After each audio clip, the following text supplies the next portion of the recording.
১৫০'র বেশি আসনে জামায়াতের প্রার্থী চূড়ান্ত। জামায়াতে ইসলামী সারা দেশে দলটি ঘরোয়া কার্যক্রমে আগামী জাতীয় সংসদ নির্বাচনের প্রস্তুতি নিচ্ছে। দলটি ইতিমধ্যে ১৫০'র বেশি আসনে প্রার্থী মনোনয়ন চূড়ান্ত করেছে। বিভিন্ন সভা সমাবেশে এসব প্রার্থীকে পরিচয় করিয়ে দেওয়া হচ্ছে।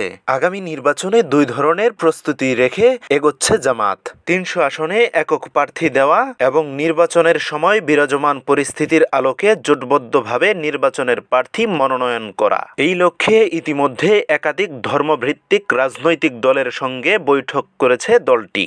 তাদের লক্ষ্য ধর্মভিত্তিক এইসব রাজনৈতিক দলের সঙ্গে জোটবদ্ধ হয়ে নির্বাচনের বেশি আসনে জয়ী হয়ে আসা। বিষয়টি নেতিবাচকভাবে দেখছে না বিএনপি। বিএনপির নীতি নির্ধারকরা মনে করছেন দুই দলের রাজনৈতিক আদর্শ ভিন্ন, তাই তারা তাদের মতো করে রাজনীতি করবে, বিএনপি তাদের মতো। বাংলাদেশ জামায়াতে ইসলামীর মুখপাত্র অ্যাডভোকেট মতিউর রহমান আখন্দ মনে করেন, নির্বাচনের ব্যাপারে জামাতের দুই ধরনের প্রস্তুতি রয়েছে। প্রথমত, জামাত নিজেরাই ৩০০ আসনে প্রার্থী দিবে। দ্বিতীয়ত, নির্বাচনের সময় যখন আসবে তখন যে পরিস্থিতি বিরাজ করবে সেই পরিস্থিতির আলোকে সিদ্ধান্ত নেওয়া হবে।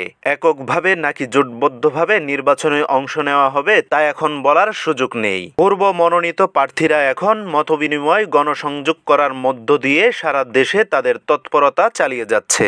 বাকি আসনের প্রার্থীদের বিষয়ে জামায়াতের যাচাই বাছাই প্রক্রিয়া চলমান।